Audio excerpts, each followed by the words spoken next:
ਵਾਹਿਗੁਰੂ ਜੀ ਕਾ ਖਾਲਸਾ ਵਾਹਿਗੁਰੂ ਜੀ ਕੀ ਫਤਿਹ। ਅੱਜ 33ਵੀਂ ਬਰਸੀ ਜੋ ਅਸੀਂ ਘੱਲੂਘਾਰਾ ਦਿਵਸ ਮਨਾ ਰਹੇ ਹਾਂ, ਉਹਦੇ ਉੱਤੇ ਸਾਨੂੰ ਇਹ ਜ਼ਰੂਰ ਚੇਤੇ ਰੱਖਣਾ ਚਾਹੀਦਾ ਕਿ ਜਿਹੜੇ ਇਸ਼ੂ ਜਿਹੜੇ ਮੁੱਦੇ ਸਿੱਖ ਕੌਮ ਦੇ ਸੀ 1984 ਦੇ ਵਿੱਚ, ਉਹ ਸਾਰੇ ਮੁੱਦੇ ਜਿਹੜੇ ਨੇ ਅੱਜ ਵੀ ਜਿਉਂਦੇ ਤਿਉਂ ਬਰਕਰਾਰ ਨੇ। ਆਓ ਕੋਸ਼ਿਸ਼ ਕਰੀਏ ਜੇ ਇਸ ਕਾਜ ਲਈ ਸਾਡੇ ਲੱਖਾਂ ਹੀ ਨੌਜਵਾਨਾਂ ਨੇ ਸ਼ਹਾਦਤਾਂ ਪ੍ਰਾਪਤ ਕੀਤੀਆਂ, ਉਸ ਕਾਜ ਨੂੰ ਹਾਸਲ ਕਰਨ ਲਈ ਉਪਰਾਲੇ ਕਰੀਏ। ਵਾਹਿਗੁਰੂ ਜੀ ਕਾ ਖਾਲਸਾ ਵਾਹਿਗੁਰੂ ਜੀ ਕੀ ਫਤਿਹ।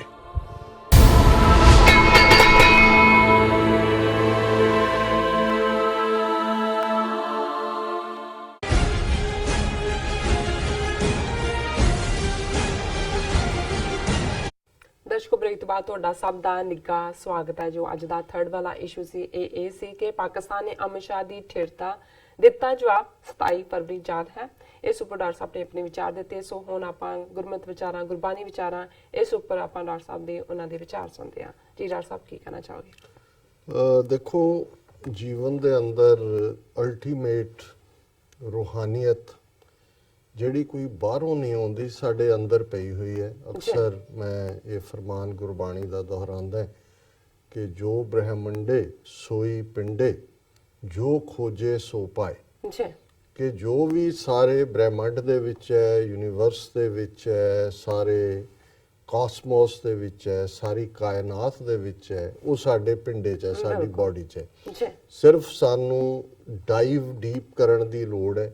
ਔਰ ਉਹ ਜਿਹੜੇ ਦਰਵਾਜ਼ੇ ਨੇ ਰੂਹਾਨੀਅਤ ਦੇ, ਉਹ ਰੱਬ ਦੀ ਰਹਿਮਤ ਨਾਲ ਖੁੱਲ੍ਹਦੇ ਨੇ, ਰੱਬ ਦੇ ਕਰਮ ਔਰ ਬਖਸ਼ਿਸ਼ ਦੇ ਨਾਲ।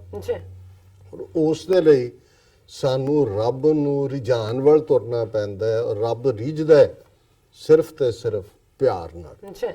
ਉਸ ਦੀ ਜਿਹੜੀ ਜ਼ਬਾਨ ਹੈ ਉਹ ਮੁਹੰਮਦ ਜਿਹੜੀ ਹੈ ਉਹ ਮੁਹੱਬਤ ਹੈ, ਜਿਸ ਨੂੰ ਗੁਰੂ ਸਾਹਿਬ ਨੇ 10ਵੇਂ ਪਾਤਸ਼ਾਹ ਤੋਂ ਫਰਮਾਉਂਦੇ ਨੇ, ਕਹਾਂ ਭਇਓ ਜੋ ਦਉ ਲੋਚਨ ਮੂੰਦ ਕੈ ਬੈਠ ਰਹੋ, ਬਕ ਧਿਆਨ ਲਗਾਇਓ, ਨਾਤ ਫਿਰਿਓ ਲੀਏ ਸਾਤ ਸਮੁੰਦਰਨ, ਲੋਕ ਗਇਓ ਪਰ ਲੋਕ ਗਵਾਇਓ, ਬਾਸ ਕਿਓ ਬਿਖਿਆਨ ਸੋ ਬੈਠ ਕੇ, ऐसे ही ऐसे सो बैस बितायो, साच कहो सुन लिहो सब है, जिन प्रेम कियो तिन ही प्रभ पायो।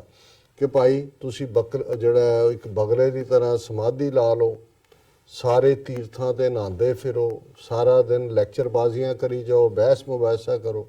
ਪਰ ਗੁਰੂ ਸਾਹਿਬ ਕਹਿੰਦੇ ਨੇ ਇਵੇਂ ਰੱਬ ਨਹੀਂ ਮਿਲਦਾ ਇਹਨਾਂ ਕਰਮ ਕਾਂਡਾਂ ਜਾਂ ਬਹਿਸ ਮੁਬਾਹਿਸਿਆਂ ਜਾਂ ਤੀਰਥਾਂ ਤੇ ਨਹਾਉਣ ਦੇ ਨਾਲ, ਜਾਂ ਬਗਲੇ ਦੀ ਤਰ੍ਹਾਂ ਸਮਾਧੀ ਲਾ ਕੇ ਅੱਖਾਂ ਬੰਦ ਕਰਕੇ। ਬਗਲਾ ਵੀ ਦੇਖਦਾ ਨਾ ਮੱਛੀ ਜਦੋਂ ਉੱਤੇ ਆਏ ਫਿਰ ਦਬੋ ਜਾਣਾ, ਫਿਰ ਐਂ ਕਰਨ ਲੱਗ ਜਾਂਦਾ। ਉਹਨੇ ਕਿਹਾ ਵੀ ਅਲਟੀਮੇਟਲੀ ਮੁਹੱਬਤ, ਪਿਆਰ ਨਹੀਂ, ਜਿਹਨੂੰ ਬਾਬਾ ਫਰੀਦ ਨੇ ਫਰਮਾਇਆ, ਦਿਲੋਂ ਮੁਹੱਬਤ ਜਿਨ ਸਹੀ ਸੱਚਿਆ, ਜਿਨ ਮਨ ਹੋਰ ਮੁਖ ਹੋਰ, ਸੇ ਕਾਂਡੇ ਕੱਚਿਆ, ਰੱਤੇ ਇਸ਼ਕ ਖੁਦਾਏ, ਰੰਗ ਦੀਦਾਰ ਕੇ, ਵਿਸਰਿਆ ਜਿਨ ਨਾਮ, ਸੇ ਭੋਏ ਭਾਰ ਥੀਏ, ਆਪ ਲੀਏ ਲੜ ਲਾਏ, ਦਰ ਦਰਵੇਸ਼ ਸੇ ਤਿਨਾ ਧਨ ਜਣੇਂਦੀ ਮਾਓ ਆਏ ਸਫਰ ਸੇ। ਅੱਜ ਦਾ ਸ਼ਬਦ ਸੂਹੀ ਰਾਗ 'ਚ ਹੈ, ਪਹਿਲੇ ਪਾਤਸ਼ਾਹ ਦਾ। ਪਿਛਲੇ ਹਫਤੇ ਜਦੋਂ ਅਸੀਂ ਇਹੀ ਸੂਹੀ ਰਾਗ ਦਾ ਸ਼ਬਦ ਜਿਹੜਾ ਇਸ ਤੋਂ ਪਹਿਲਾਂ ਡਿਸਕਸ ਕੀਤਾ, ਤਾਂ ਉਹਦੇ ਨਾਲ ਰਾਗ ਦੇ ਨਾਲ ਗੁਰੂ ਸਾਹਿਬ ਨੇ ਲਿਖਿਆ ਸੀ ਕੁਚੱਜੀ, ਕਿ ਵੀ ਇਹ ਜਿਹੜੀ ਰੂਹ ਰੱਬ ਤੋਂ ਬਾਗੀ ਹੁੰਦੀ ਹੈ, ਮਾਇਆ ਦੇ ਵਿੱਚ ਹੁੰਦੀ ਹੈ, ਉਹ ਕੀ ਕੀ ਕਰਦੀ ਹੈ। ਤੇ ਅੱਜ ਦੇ ਸ਼ਬਦ 'ਚ ਸੂਹੀ ਮਹੱਲਾ ਪਹਿਲਾ ਦੇ ਨਾਲ ਹੈ ਸੁਚੱਜੀ। ਗੁਰੂ ਗ੍ਰੰਥ ਸਾਹਿਬ ਦੇ ਅੰਗ 762 ਦੇ ਉੱਤੇ ਦਰਜ ਹੈ।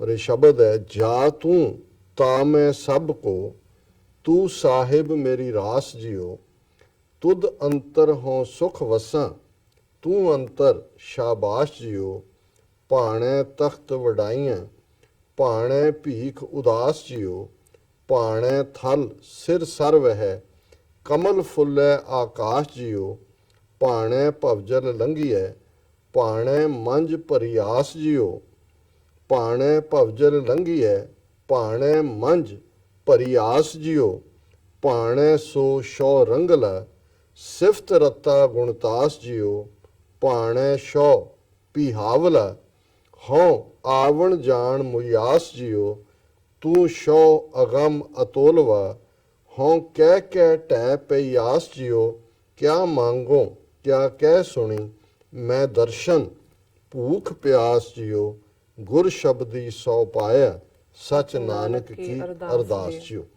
ਸੋ ਸ਼ੁਰੂਆਤ ਹੈ ਕਿ ਜਾਂ ਤੂੰ ਤਾਂ ਮੈਂ ਸਭ ਕੋ ਤੂੰ ਸਾਹਿਬ ਮੇਰੀ ਰਾਸ ਜੀਓ, ਕਿ ਜੇ ਤੂੰ ਹੈ ਮੇਰੇ ਨਾਲ ਮੇਰੇ ਅੰਦਰ ਤੇ ਮੈਂ ਕੁਛ ਹਾਂ, ਅਦਰਵਾਈਜ਼ ਮੇਰੀ ਕੋਈ ਹੋਂਦ ਨਹੀਂ ਹੈ, ਤੂੰ ਹੀ ਮੇਰੀ ਰਾਸ ਹੈ। ਜਦੋਂ ਕੋਈ ਵਪਾਰੀ ਵਪਾਰ ਕਰਦਾ ਹੈ ਤੇ ਜਿਹੜੀ ਪਹਿਲੀ ਕੈਪੀਟਲ ਲਾਂਦਾ ਹੈ ਜਿਸ ਨੂੰ ਰਾਸ ਕਿਹਾ ਜਾਂਦਾ ਹੈ, ਮੂਲ ਕਿਹਾ ਜਾਂਦਾ ਹੈ।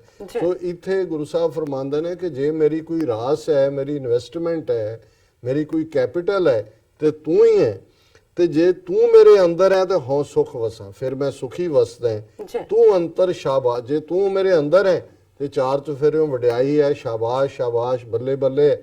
ਜੇ ਤੂੰ ਨਹੀਂ ਹੈ ਤੇ ਹਰ ਪਾਸਿਓਂ ਫਿਰ ਜਿਹੜੀ ਹੈ ਉਹ ਸ਼ਰਮ ਆਉਂਦੀ ਮਿਲਦੀ ਹੈ।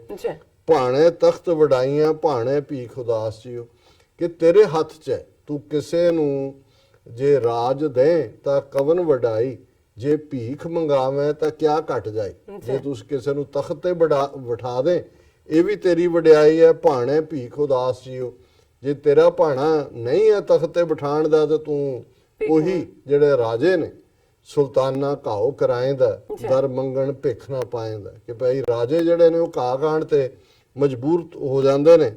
ਭਾਣੇ ਥਲ ਸਿਰ ਸਰਵ ਹੈ, ਜੇ ਤੂੰ ਚਾਹੇ ਤਾਂ ਇੱਕ ਡੈਜ਼ਰਟ ਦੇ ਉੱਚ ਪਾਣੀ ਦਾ ਸਰੋਵਰ, ਪਾਣੀ ਦਾ ਦਰਿਆ ਖੜਾ ਕਰ ਸਕਦਾ, ਹੁੰਦਾ ਹੀ ਨੇ ਜਿਹਨੂੰ ਡੈਜ਼ਰਟ 'ਚ ਨਖਲਿਸਤਾਨ ਉਹਨੂੰ ਕਹਿੰਦੇ ਨੇ, ਓਏਸਿਸ, ਪੂਰੀ ਗ੍ਰੀਨਰੀ ਹੁੰਦੀ ਹੈ। ਕਮਲ ਫੁੱਲ ਹੈ ਆਕਾਸ਼ ਜੀਓ, ਤੂੰ ਚਾਹੇ ਤਾਂ ਹੁਣ ਕਮਲ ਫੁੱਲ ਚਿੱਕੜ ਦੇ ਵਿੱਚ ਹੁੰਦਾ ਹੈ ਪਾਣੀ 'ਚ, ਪਰ ਗੁਰੂ ਸਾਹਿਬ ਕਹਿੰਦੇ ਨੇ ਤੂੰ ਚਾਹੇ ਤਾਂ ਅਸਮਾਨ ਦੇ ਵਿੱਚ ਵੀ ਕਮਲ ਫੁੱਲ ਲਗਾ ਸਕਦਾ, ਤੇਰੇ ਹੀ ਕੰਮ ਹੈ, ਜੋ ਮਰਜ਼ੀ ਤੂੰ ਕਰ ਦੇ। ਭਾਣੇ ਭਵਜਲ ਲੰਘਿਆ ਭਾਣੇ ਮੰਝ ਭਰੀ ਆਸ ਜੀਓ, ਤੂੰ ਭਾਵੇਂ ਇਸ ਸੰਸਾਰ ਸਮੁੰਦਰ ਤੋਂ ਪਾਰ ਲੰਘਾ ਦੇ ਤੇ ਮੰਝ ਭਰੀ ਆਸ ਭਾਵੇਂ ਵਿਚਾਲੇ ਡੋਬ ਦੇ। ਭਾਣੇ ਸੋਸ਼ੋ ਰੰਗਲਾ ਸਿਫਤ ਰਤਾ ਗੁਣਤਾਸ ਜੀਓ, ਤੂੰ ਮੇਰਾ ਪਿਆਰਾ ਰੰਗਲਾ ਗੁਣਾਂ ਨਾਲ ਭਰਿਆ ਹੋਇਆ ਰੰਗਾ ਜਿਹੜਾ ਉਹ ਹਰ ਆਨੰਦ ਵਿੱਚ ਵਸਣ ਵਾਲਾ, ਸਿਫਤਾਂ ਦਾ ਨਾਲ ਗੁਣਾਂ ਦਾ ਖਜ਼ਾਨਾ ਹੈ। ਭਾਣੇ ਸ਼ੌ ਪਿਆਵਲਾ, ਤੂੰ ਚਾਹੇ ਤਾਂ ਤੂੰ ਹੀ ਡਰਾਵਣਾ ਬਣ ਜਾਂਦਾ, ਜਮਰਾਜ ਬਣ ਜਾਏ, ਕੋਈ ਹੋਰ ਡਰਾ ਦੇ, ਪਿਆਵਰਾ ਹੁੰਦਾ ਡਰਾਉਣਾ। ਉਹ ਆਵਣ ਜਾਣ ਮੋਈ ਆਸ ਜੀ, ਉਹ ਮੈਨੂੰ ਜਨਮ ਮਰਨ ਦੇ ਗੇਟ ਚੋਂ ਹੀ ਨਾ ਕੱਢੇ ਤਾਂ ਫਿਰ ਤੂੰ ਰੰਗਲਾ ਤਾਂ ਨਾ ਹੋਇਆ ਨਾ, ਫਿਰ ਤਾਂ ਤੂੰ ਪਿਆਵਲਾ ਹੋਇਆ।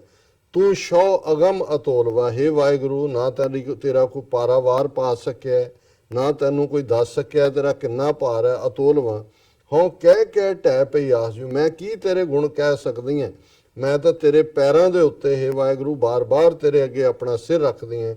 ਕਿਆ ਮੰਗੋ ਕਿਆ ਕਹਿ ਸੁਣੀ, ਮੈਂ ਦਰਸ਼ਨ ਭੂਖ ਪਿਆਸ ਜੀਓ, ਮੈਂ ਤੇਰੇ ਤੋਂ ਕੀ ਮੰਗਾ, ਕੀ ਮੈਂ ਕਹਾਂ ਕਿ ਤੂੰ ਖੁਸ਼ ਹੋਏ।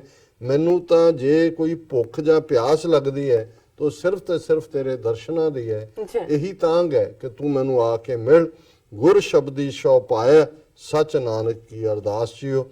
ਗੁਰੂ ਨਾਨਕ ਪਾਤਸ਼ਾਹ ਫਰਮਾਉਂਦੇ ਨੇ ਕਿ ਇਹੀ ਮੇਰੀ ਅਰਦਾਸ ਹੈ, ਹੈ ਵਾਹਿਗੁਰੂ ਤੁਸੀਂ ਰਹਿਮਤ ਕਰੋ ਤੇ ਮਿਲੋ। ਪਰ ਨਾਲ ਉਹਨੇ ਦੱਸਿਆ ਗੁਰ ਸ਼ਬਦੀ ਸ਼ੌ ਪਾਇਆ, ਕਿ ਅਲਟੀਮੇਟਲੀ ਗੁਰੂ ਦੇ ਸ਼ਬਦ ਦੇ ਉੱਤੇ ਅਮੰਨਾ ਕਰਕੇ ਨਿਰੰਕਾਰ ਦੇ ਨਾਲ ਬੇਪਨਾਹ ਮੁਹੱਬਤ, ਜਿਸ ਦੇ ਵਿੱਚ ਕੋਈ ਸ਼ਰਤਾਂ ਨਹੀਂ ਹੁੰਦੀਆਂ, ਇਹ ਉਹੀ ਹੈ ਕਿ ਜੇ ਸੁਖ ਦੇ ਤਾਂ ਤੁਝੇ ਆਰਾਧੀ, ਦੁੱਖ ਪੀ ਤੁਝੇ ਧਿਆਈ, ਜੇ ਭੁੱਖ ਦੇ ਤਾਂ ਇਤ ਹੀ ਰਾਜਾ, ਦੁੱਖ ਵਿੱਚ ਸੁਖ ਮਨਾਈ। ਜੀ ਡਾਕਟਰ ਸਾਹਿਬ ਤੁਹਾਡਾ ਬਹੁਤ-ਬਹੁਤ ਸ਼ੁਕਰੀਆ, ਤੁਸੀਂ ਅੱਜ ਦੇ ਆਏ ਸ਼ੋ ਤੇ ਅੱਜ ਦਾ ਵਿਚਾਰ ਸਾਰੇ ਦਰਸ਼ਕਾਂ ਨਾਲ ਸਾਂਝਾ ਕੀਤਾ। ਇਸ ਨਾਲ ਆਪਣੇ ਵਿਊਅਰਸ ਕੋਲ ਨੇ ਇਜਾਜ਼ਤ। ਵਿਊਅਰਸ, ਸਾਡੇ ਪ੍ਰੋਗਰਾਮ ਦਾ ਸਮਾਂ ਇੱਥੇ ਸਮਾਪਤ ਹੁੰਦਾ ਹੈ। ਤੁਸੀਂ ਆਪਣੀ ਰਾਏ ਤੇ ਸੁਝਾਅ ਸਾਨੂੰ ਭੇਜਣਾ ਨਾ ਭੁੱਲਣਾ। ਸਾਡੇ ਇਸ ਪਤੇ ਤੇ sos@tvh4.tv ਤੇ ਅਸੀਂ ਆਪਣਾ ਪ੍ਰੋਗਰਾਮ ਲੈ ਕੇ ਫਿਰ ਦੁਬਾਰਾ ਹਾਜ਼ਰ ਹੋਵਾਂਗੇ। ਤਦ ਤੱਕ ਲਈ ਮੈਨੂੰ ਤੇ ਆਪਣਾ ਸੁਣਾ ਗਿਆ ਦੋ। ਦੇਖਦੇ ਰਹੋ TV84। ਬੁਲਾ ਦਿਓ ਫਤਿਹ। ਵਾਹਿਗੁਰੂ ਜੀ ਕਾ ਖਾਲਸਾ, ਵਾਹਿਗੁਰੂ ਜੀ ਕੀ ਫਤਿਹ।